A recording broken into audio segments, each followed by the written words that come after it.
What's up? What's up? Like it's been a little while. Right, don't act like Yeah. that. You gotta come over a little bit. Did you grind it out today? Did you?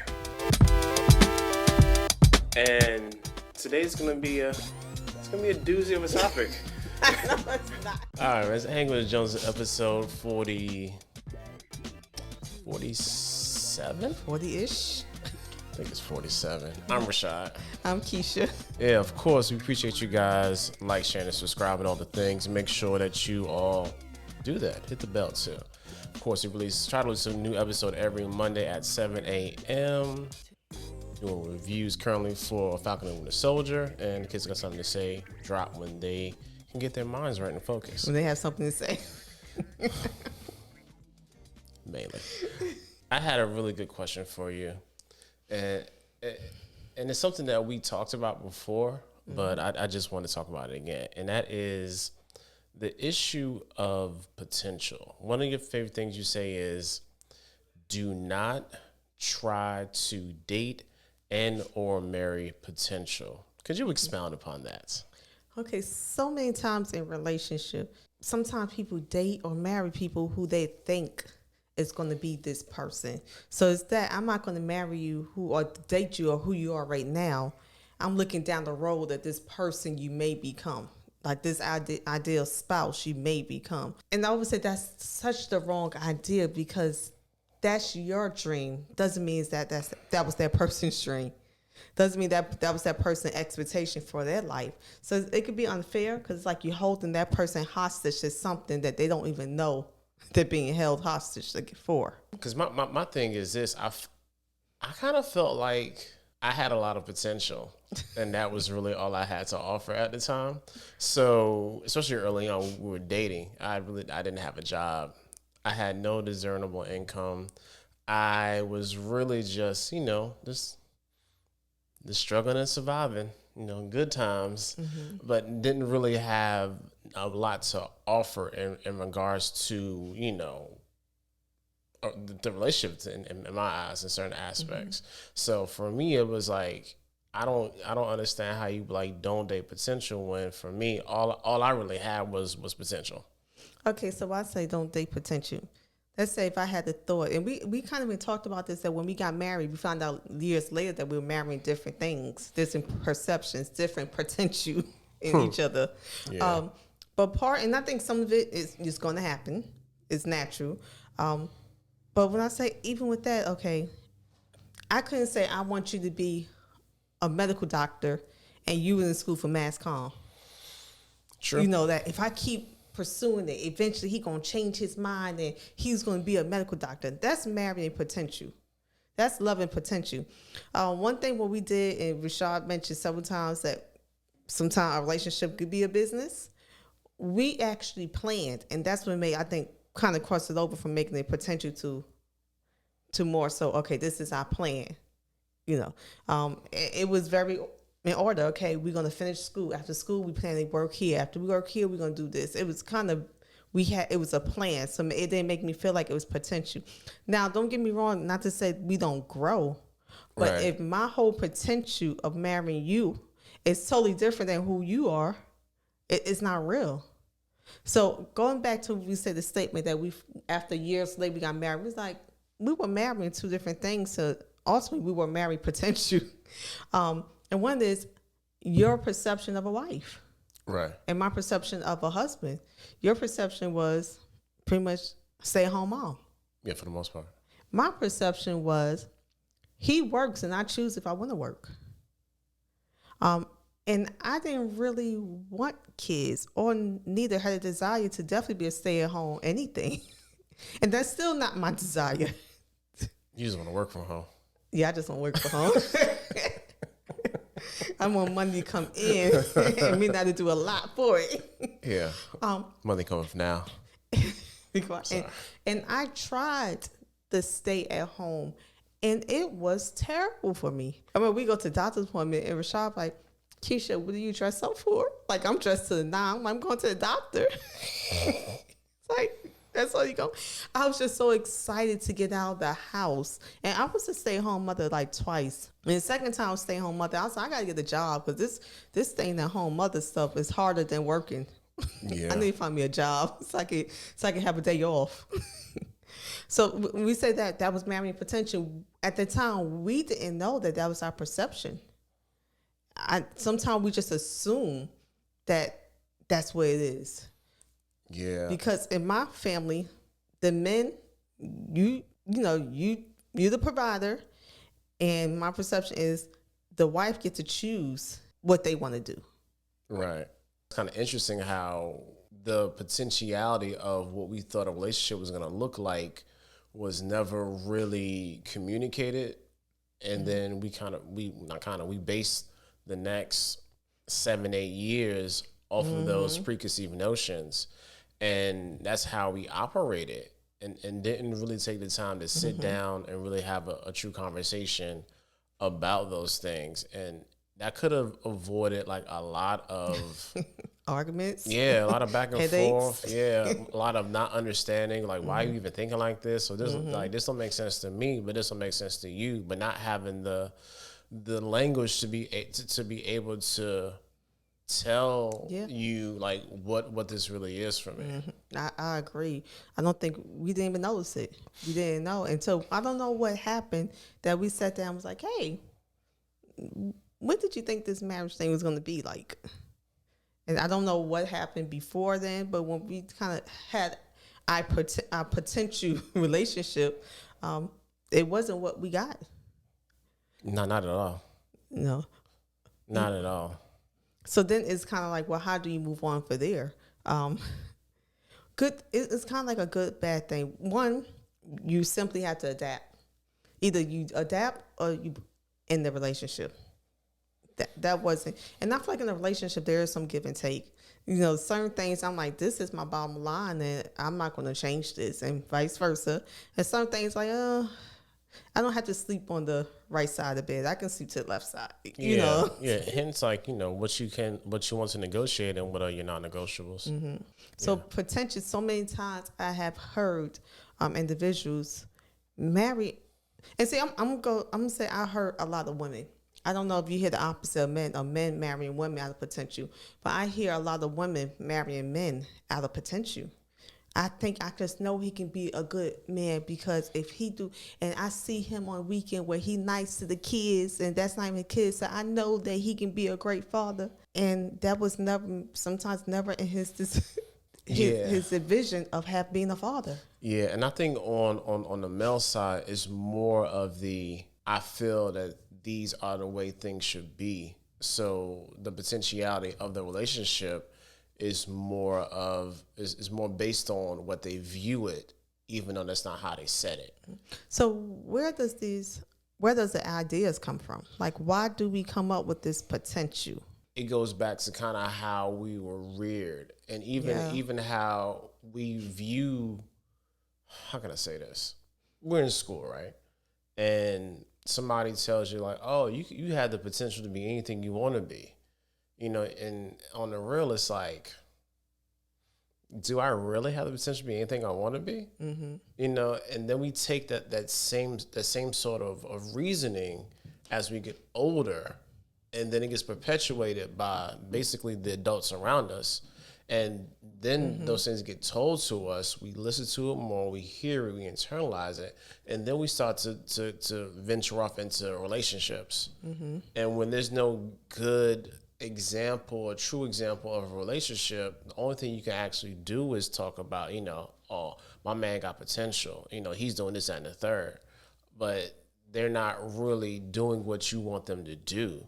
Mm-hmm. You're just hoping for hope that they will do the things that you want them to do, even if you haven't communicated them or don't know that you should communicate those things because you think it's a given. Mm-hmm. And we thought we communicated to each other. Yeah, we thought we did. I mean, we talked about a lot of stuff, but like that thing about like how I want what this should look like or what I expect from you. I don't think we thought that. Nah, out of all the things that you talked about, and you talked about a lot of stuff, we never brought out the fact that, all right, like, what do you want from me as a wife, and what I want for you as a husband. And so you know what else I could contribute that to? We got married pretty young.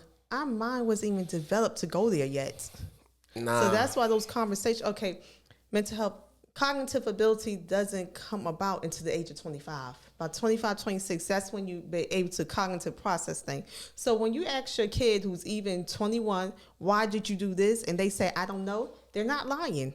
They really don't. And I do, trust me, I know this of being a therapist. I still ask my 6, 13, 12-year-old, why did you do that? And they're like, I don't know. They don't. Their mind hasn't processed yet to know how to answer why. And then also with society, with the why question, it's a defense. A why question is almost like a mama question. Like someone talked about your mama. If someone asks you why you do this, most of the time you put your guard up and you don't hear anything else. Yeah, because it's more or less like, do you not trust what I'm doing, or like, right? There's like if I like why, it's like you don't understand my logic. Am I stupid? Right. It's a lot. But we didn't have that logic. Looking back now, that's why all this stuff didn't come out until we was after the age of when that cognitive ability really kicked in. Yeah, because like this conversation didn't happen until like we was like 27, 28. Yeah. Absolutely. You know what I'm saying? Now think about that's probably was it. We didn't have that thought process. We wasn't even functioning. Our mind wasn't developed enough to process a thought that's like that. Yeah, and that conversation definitely wasn't brought up to us. As a like, hey, this is the kind of thing that you should be looking for, things you should ask. Like that was never a conversation. But I think even if it was like, was marriage, love is patient, love is kind. Like that would have been our response. It may have been our response. You know what I mean? Yeah. So even I can't necessarily say people didn't ask.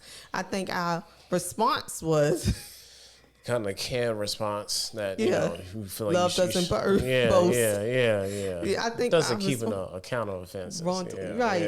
Yeah. So I can't say people didn't ask. I think our interpretation, what we was able to develop wasn't that. We wasn't at the stage. And then going back to saying, where does this thought come from? I blame several factors. I say society, especially I'm speak for a woman perspective. This is not all none. No, some may not feel this way. But in a woman society, a lot of times it is a badge of honor to be a wife.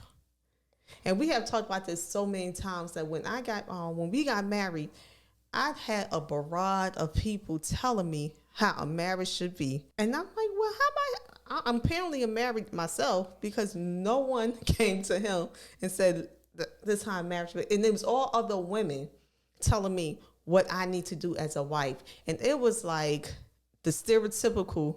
Now, some advice was good. I ain't gonna say everyone. Some advice was like, oh yeah, that was a good one. But some of it was like pretty much be barefoot and pregnant, and whatever he say do, you do it. And even sexually, if he wants sex 5 times a day, that's what you do because you're a wife. You're supposed to do that. Else he gonna cheat. And it was like, and that's what kind of led me before. When I was a child, I never wanted to get married because those thoughts. I received those are the same thoughts that society has taught me, that to receive a man, it's like I have to not be Kesha if I want a husband. Right. So I think some of that potential is society, that somewhere we learned that to be a woman or be a wife, we have to have a man. And to get that man, if I got to cut the edges and cut the sides to say I have a man, I'm willing to do that. And perfect example, I always say, how many magazines you read? 101 ways to keep your man, 101 ways to make it sexy in the bed, 101 ways to do this, 100. How many magazines you see that say 101 ways for a man to keep their wife? None.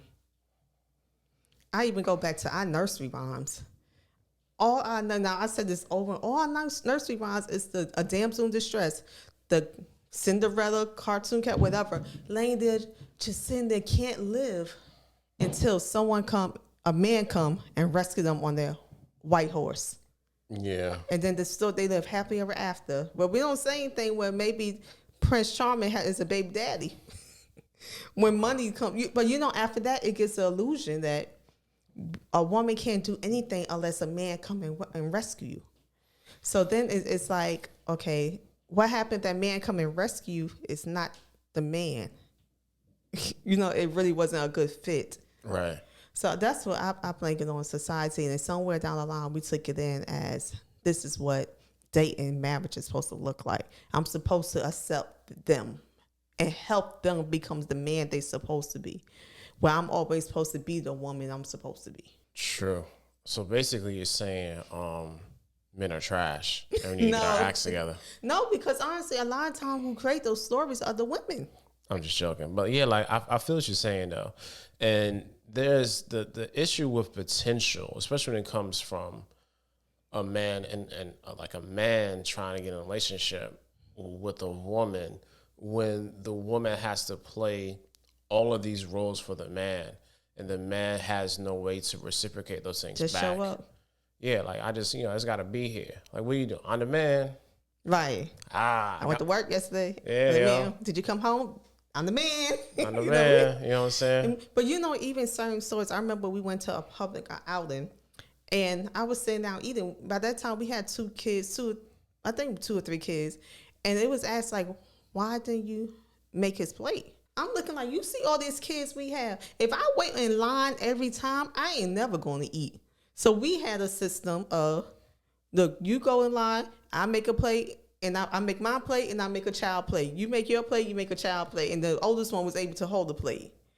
So it was like, why is that expected? And even though it wasn't realistic, we have children, and this is like a buffet style. I'm gonna have to keep starting the line over by 3 or 4 times.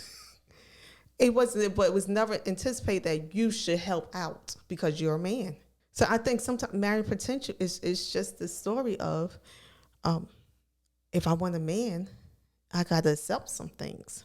Now tell me the version of a man with female. Is it the same for a man with a female? To a certain aspect, I think a lot of times it's you are marrying the potential of you having on some levels a subservient life. Oh, it's the same story. So, and if you don't get that, it's going to be like, well, your wife ain't doing this, that, and the third? Or like, oh, she don't know my wife do all this for me. I'm like, really? Don't act like that. Oh, wow. Your wife make it play for you? That's nice. Your wife cook too? Man, must be nice at the house. And that was never potential. I'm just joking. But no, I'm just saying, I told Rashad from day one, his father was like, she going to change her mind. And Rashad said, nah. So that wasn't potential. My word was my bond. Yeah, definitely. Definitely. The way that, of course, society is set up is very patriarchal. And a lot of that is kind of shifting now and as a whole, and making it more even playing field, so to speak. And some of those old dogmatic thinking about how men and women should work are kind of like, they don't really work for everybody. And that's the thing. That's the thing that a lot of people don't really understand and get is like, this is my relationship. This is my marriage. Yes. This is my life. These is my friends. Like how we get down, how me and you get down, Kesha. Like this works for us. And then when it doesn't work for us, you have to sit down and talk about where you are at that present point in time. I think that's where a lot of the whole issue of like I'm marrying potential, people get kind of misconstrued because if I'm only marrying for potential, you never get to the point where you can have that conversation because you're always waiting for it. You know what I'm saying? Because let's think about, of course, you said like one of your favorite analogies is energy, and energy never dies. So what is potential energy? It's just energy at rest. It's just waiting. It's just waiting. So if there's no kinetic, there's no movement, then there will be no sort of, point that you see that energy or that potential being used and I like that, and actually being manifested and transformed into different types of energy. You know what I'm saying? So like, wow, I like that. Yeah. So you're sitting here waiting for a thing that may never happen, and a lot of times was never supposed to happen. Yeah, because that's not what they view or even what they want. And it's so many times in relationship, the person said, I want to run the streets, but I believe in my heart that they're going to be the one. I promise you. And I'm like, what made you think they was gonna be the one because my heart just told me that's potential. No, listen to the words. Because I believe sometimes of marrying or dating potential is you become blind because you don't see what's actually out there, what's actually happening. You start creating a story of this perception that's not real. So in this situation, no, he told you he was going to run wild, right? So that's what he's doing. Your heart, and I tell women, I tell men and women, there's two knowings. You can know something with your mind, but feel the total opposite in your heart, and vice versa. So even though you know what he said, sometimes in our heart, we'll change it. That makes sense? You keep on talking. You know, so I know this is not what he told me was he wanted to keep playing the field, but my heart felt like if I keep loving him, he has potential to be a great husband. No, in some part where we say we saw potential in each other. Right. So because I can hear, we can see potential in each other, but then at some point that potential has to manifest. Yeah. I don't want to see potential no more. I want to see a thing. Yeah, I don't want to see potential. I want to see products. Mm-hmm. I want to see you. I want to see a verb. I want to see the actualization. Right. I want to see a verb. Yeah. You want to see the action. Yeah. And that's fair because I know, like, okay, let's give a very, very generic example. There is never going to be the potential of me as a husband actually cleaning consistently. No. Because that's I'm just like not like for like we just had some stuff done to the house, so we had to do some cleaning. So I made sure that the first time over, everything is clean the way I want it to be. I got to clean the garage later on this week, and after that, I hope y'all got it. You know what I'm saying? Because he's the truth. Because I've never have exhibited that potentiality ever because I told her from jump, like, yeah, I do this cooking and stuff, and I do this, and I even I even will low key drive you around for to a certain degree, but I ain't doing. Say something else. No. But I am not going to be up here cleaning and cooking too. You gotta do something. It's just fairness for me. So I wrote, Rashad has never cleaned in our relationship. Never, ever. And those are our roles. We had to assign our roles. No, it might not look the same for everyone, which is okay, but long as it works for your family. So Rashad he a cook. He'll serve the food. Our role, me and my daughters now, we'll clean up. Rashad hasn't done laundry in almost 20 years. Yeah, I do laundry when I feel like it. Right. Or he washes some sneakers. That's my role. Rashad, anything like what happened with the cars or take out the garbage, Rashad does it. That's not my role. But this is the thing. Rashad, let's say something break down. Rashad is the one to call it because a lot of times them hearing a man's voice sets the game, it changed it. I mean, one time we actually called the service and got two different prices, and my price was higher. Say the same thing. It's no, because I was a woman. So his price is to get them in here. My role is to negotiate. It sounds weird. So once we go to a car dealership, they see him, he kind of know the technical terms, and then when we come to the bargaining table, I'm like, well, this is what we're paying. So that's kind of how we work with stuff like that. But you have to know your role, and I think that's sometimes with potential, assuming that one has to do all the roles. Not even that, but like, don't expect what you don't see. You feel what I'm saying? Or hear. Yeah, but especially don't expect what you don't see, because if somebody isn't displaying something that you want, that they say, then that has to be communicated. Like, yo, you said you want to do X, Y, and Z. You're not really doing it. Like, I'm not feeling this. And I think that's the conversation that a lot of couples end up at. And there's an impasse, because there may be a time where said individual say, oh, I'm going to do the thing, kind of falls off, go back to like old habits and ways and patterns. And then the other partner's like, yo, like, you not even trying. And then there's a struggle in that, because the conversation of Rashad's going to do better, that's the potential. Mm-hmm. Did Rashad say you're going to do better? Yeah. Oh, Rashad's going to do better. Rashad not doing the work to do better, again, that potential is just staying at rest. There is no action behind the words, and that becomes the tension in a relationship and or marriage or even friendship, that like, fam, like, you're not doing your part.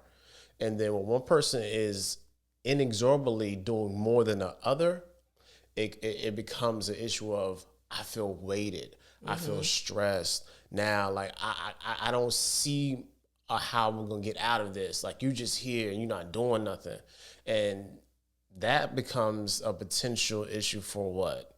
Divorce. Because I'm breakup, or like, broken friendships.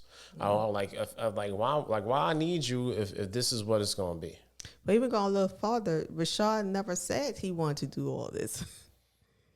My heart might have told me. Yeah, or that's, again, or even if those things are communicated and you going off the potential of the conversation. Of my heart. Yeah, like, yeah, all right, he says he's going to do better. He does get better. And or he said he's not going to do better, but I just know he or she going to do better. Yeah. But then also I'm looking at potential.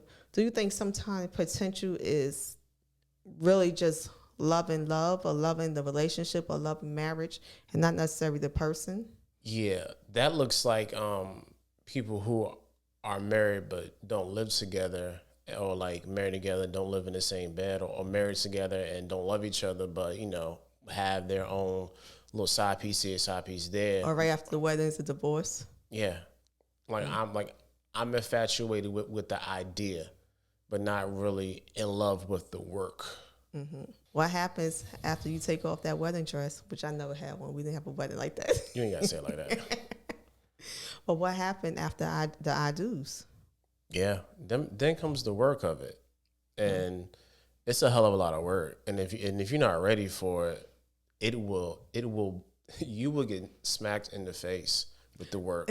And people, sometimes on the individuals, not like, abuse. What do you mean? What? Not abuse. No.